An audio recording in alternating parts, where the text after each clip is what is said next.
Buenos días, Joan. Por aquí estoy leyendo las preguntas que me envió. Em, yo hice una pequeña trampa y es que la he escrito la respuesta antes de responderla porque me da la sensación de que si no voy a terminar eh, sobrepasándome mucho el tiempo o enredando o algo así. Entonces, lo que voy a hacer, más que contarle de manera espontánea, es leer algo que escribí tratando de conservar la mayor espontaneidad. La primera pregunta dice, ¿cuál es el sentido vital en su producción artística? La palabra vital me lleva a dos vías, una en la que la relaciono con la vida y la existencia y otra que se refiere a un sentido que atraviesa la obra misma. Voy a responder brevemente a las dos, aunque creo que al decir en su producción se refiere más a la segunda vía. Entonces, en relación a la vida y la existencia, el sentido de lo que hago tiene que ver con la búsqueda de una experiencia auténtica, tanto desde el oficio elegido como en la manera de abordarlo. En otras palabras, podría decirse entonces que es un lugar desde el que decidí mirar y habitar el mundo. En relación al sentido de la obra misma, creo que la palabra clave es realidad. La pregunta por ella, ¿qué es la realidad si lo único constante en ella es su cambio? Si la respuesta es sensible, relativa a la mirada de cada sujeto que la nombra, entonces, ¿qué puedo atrapar de ella? La segunda pregunta dice, ¿lo poético y la reflexión académica cómo se inscriben en su obra? Lo poético como anhelo. Ojalá toda mi obra tuviera ese carácter. En este momento pienso que ese es el lugar ideal de una obra. Y claro, la pregunta sería entonces, ¿qué es lo poético?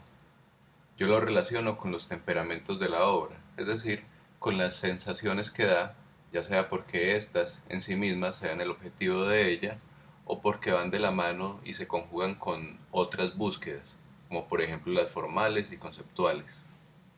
También creo que el temperamento reflexivo invita muchas veces a un fuerte o profundo carácter poético, un posible lugar de cruce entre pensamiento y sensación.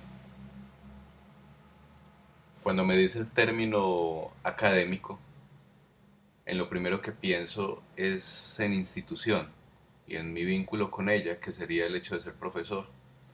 Independiente de esto, también me hace pensar esta palabra en metodología de producción, que finalmente, si uno da una clase de un taller práctico en la Facultad de Artes, pues termina viéndose eso en cuestión allí.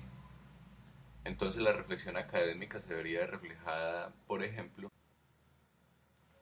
la pregunta 3 dice, ¿qué metodología emplea para la recolección de información referente a su búsqueda personal? Cuando estoy más perdido, acudo a la sensación y al sin por qué. Esto requiere una soltura que a veces me cuesta mucho, pero igual me parece un muy buen punto de partida. Habrían varias herramientas metodológicas para empezar esa recolección, como por ejemplo coleccionar imágenes solamente porque lo tocan a uno y después escribir detrás de ellas, tal vez con palabras clave, cuál es esa sensación o ese algo que ha hecho que tal imagen tome nuestra atención. Llegar a las palabras es un lugar muy importante porque abren, conectan. Solo con una imagen de una aparece un punto 3.1 que solamente dice el hacer.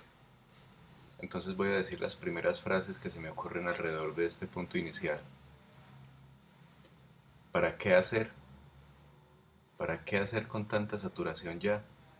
Una imagen distópica, pero no creo que fantasiosa.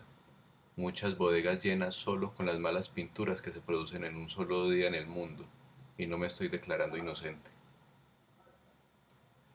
Pero sí, entendiendo el erótico vinculado al acto de crear y con la experiencia de sentirnos vivos, como lo nombra Hugo Mujica en alguna de sus entrevistas, en el hacer encontramos una de las